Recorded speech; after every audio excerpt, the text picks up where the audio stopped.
So we're going to start with a long loaf of white bread. Make sure it's a long one because you need that extra bread. And if it's a short one, do a loaf and a half. Hi, one of my favorite things, easy peasy homemade stuffing for your turkey. Come on, let's go. Don't use the crust, but the rest of the bread, just break it up with your hands into pieces into a bowl. Saute 1 cup of butter, 2 medium onions, chopped up, and 2 chopped stalks of celery. Saute that for 1 to 2 minutes. Maybe 2 minutes will be good.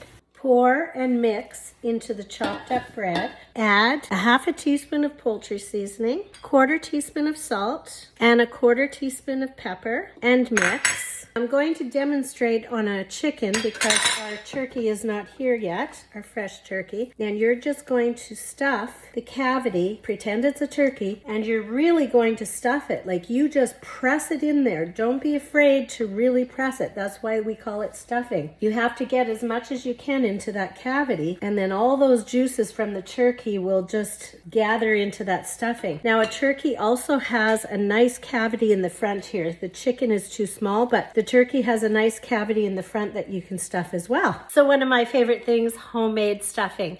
Now the holiday day itself can be crazy. There's lots of baking. You can make this a few days ahead of time, put it in a plastic bag in the fridge. You're ready to go. You have a great day.